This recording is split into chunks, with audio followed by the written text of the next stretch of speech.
Contrary to popular belief, you cannot go on safari and then drive to Zanzibar in like 2 hours.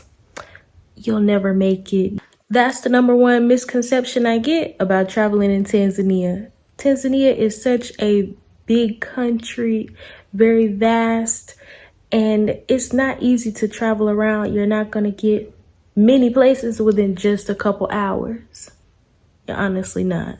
That's the main sentiment I've gotten from clients so far.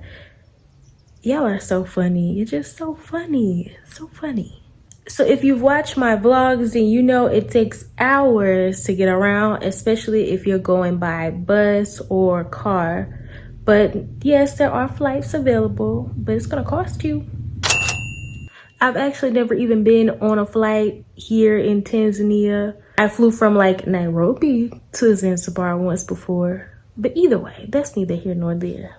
Bus travel is like the number one mode of transportation here. Is easy. There's buses going all around the country, literally every day. They even use the buses as like UPS or like FedEx. So that means, you know, they're going consistently, constantly. You miss one bus, that's okay. You get another company and you can still go maybe in the next hour, or maybe the next bus will be that night. But yeah, it's possible to get around, not hard at all. The longest bus ride I had so far was from Arusha to Bukoba, Tanzania, which is near the border of Uganda. And I will say, I don't think I'm ever gonna take another bus ride that long ever again. I think by the time that we actually got done, it was supposed to be 16, but it might have ended up being like 18 or so. And the experience, I clipped this part out of like the main vlog, but y'all can watch my reaction to that. I know y'all probably wondering like, so what happened? What happened? Let me tell y'all what time we got here. We got here like 3 a.m. 3 a.m. When I left Arusha, like, I don't know, 5? No, we woke up like 5, but left Arusha maybe 7, 8. The bus was supposed to be there at 7. It was not there at 7. So I will be going with another company next time.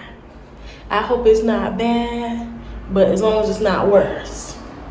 Like, it was so many people on there, and when we made stops and stuff, I would get up and see like, oh my God, y'all got trash everywhere. Maybe it's from kids or people just dropping food, but nah. But of course, y'all ain't gonna believe, well, maybe you will.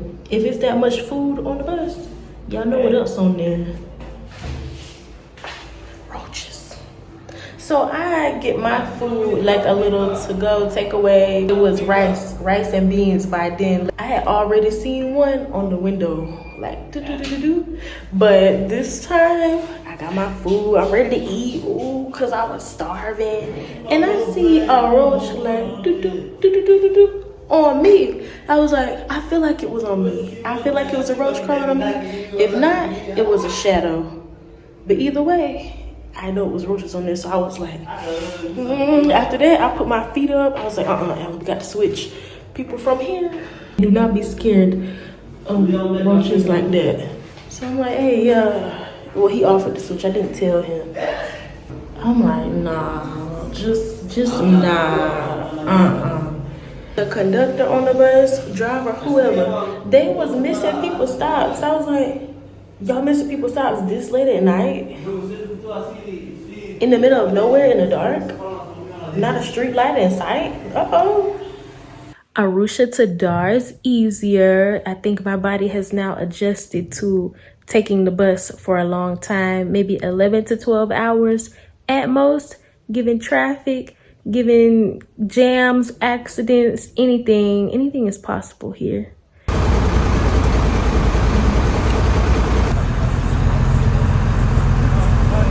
But yes, the buses, they be flying. They do be flying. So I can just imagine if somebody was actually going slow driving the bus. Yeah, that's not the vibe. But at least you get to stop for food. You get to stop for a bathroom break. Yeah. So I'm remembering to vlog a little bit today. This is like the rest stop. It shops like back there. And then this is where people buy food right there. It's like you gotta hurry up and get it and get back on the bus before it leaves you. Driving by car is almost the same amount of time. It's just like maybe a little bit less. If you go into Dar, maybe it'll take 10 hours instead of 11 or 12 if you're driving. But you see, you still wouldn't have reached Zanzibar in that time. How is that possible? Just to go to the beach? What? After you arrive to Dar by bus, or maybe if you're flying into Dar, you can take the ferry to Zanzibar, and then you'll be landing, or I don't know, docking. You'll be docking there in Stone Town after maybe 2 hours. I believe the ferry took like an hour and a half, something like that. But back to the biggest part of Tanzania, which is like actual Tanzania, the mainland. There's so many towns, and there's a lot of towns I haven't even reached. I wish to go to Mbeya, which is like in the southern region. And of course, there's more in the southwestern near this Gombe National Park. I know there's like maybe chimpanzees there. I really want to visit that area one day. And there's small towns everywhere, like Kigoma in that region I just mentioned there. There's Lushoto that I would love to visit. Bagamoyo, Tanga. I want to go to all of the towns as long as they have something interesting there, but especially Mbeya. Maybe y'all will see me doing a vlog there one day, maybe. But believe me, this Mbeya, I think it's gonna take maybe a 15-hour bus ride, and currently I am not prepared. I'm currently not prepared. But still, buses would be the best option to get there. I know I would have to pass like Dodoma, I think, or pass Iringa, and then finally get down there. And you would actually be, if you visited and went that route, you would be at like the border of Malawi, Lake Malawi, or there's another name for the lake. I'll put it here because I can't think of it right now. Buses are the most affordable option and a good option if you have like a lot of time to explore Tanzania when you come. Maybe if you come for 3 weeks, or if you have enough time to actually spend a month in Tanzania, yeah, you should definitely take the bus to at least a couple places. Maybe if you just take it from Arusha to Dar, that's cool. If you visit the southern regions, that's cool too. As long as you make it to the coast, and I already know you want to go to Zanzibar. I love it here. Good morning. Look, we got everything on the plate. Perfect day. Perfect sunrise. I don't even see the sun,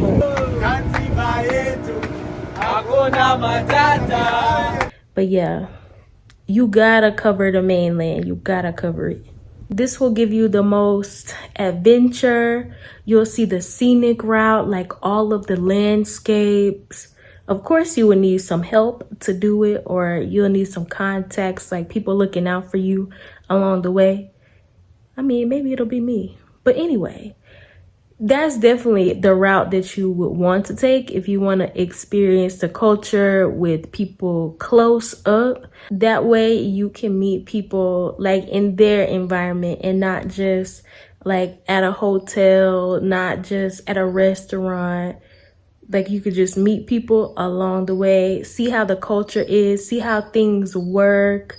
Like even just taking the bus and having to rush and get your food and use the bathroom, like, you know, it's like that's a real experience for you, and you can see how it is for people living here, living a normal life. I think it's the most interesting way to get around here. So I personally love an immersive experience, and maybe one day I could arrange something for maybe like solo travelers coming here. I can help you maybe arrange your bus travel, or if you're like a solo traveler doing this, like maybe I could just be your consultant for things. Maybe more ideas. I think that would be fun. And actually, in recent news, Tanzania is supposed to be having an electric train, like their own version of the SGR, like similar to Kenya. But I think this one is gonna go from Dar to Dodoma. Y'all can correct me if I'm wrong. But I'm excited for that.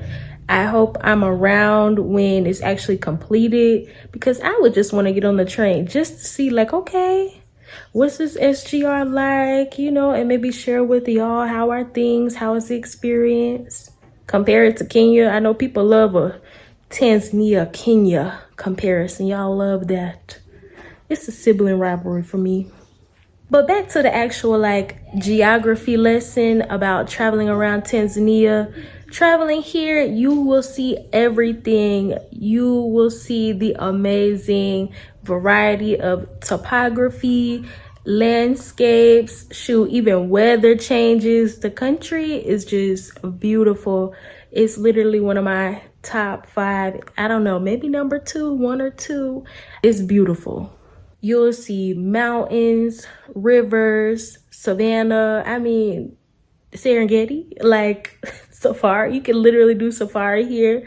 Go to the beach, forest, Kilimanjaro. Like everything is here. Literally everything that you want to do is in Tanzania. Like it's top tier. And then of course there's lakes, caves, the welcoming people, the food, everything is just great. So I definitely think you would love it when you come here. So maybe if you don't believe me, you can check out some of my vlogs that I've done traveling around here. And yeah, tell me what you think in the comments. Tell me when you're coming. Just come and experience the country for yourself. It can be done, it can be planned. You don't even need the largest budget, but keep that in mind, that you would probably be compromising on something. You will be compromising on something. You won't know what it is, but you'll see. You'll see. But either way, no matter if it's a lower budget or a higher budget, service is always like good. People are always so kind, nice, and welcoming for the most part. That's all I wanted to say today about traveling in Tanzania. If you have any questions, let me know. And yeah, let me know if you want to know something else, something new for the video next week. I don't know. I was kind of thinking maybe answering some Reddit questions about Tanzania, but we'll see what we get into next week. Okay, bye y'all. Catch me on the next one.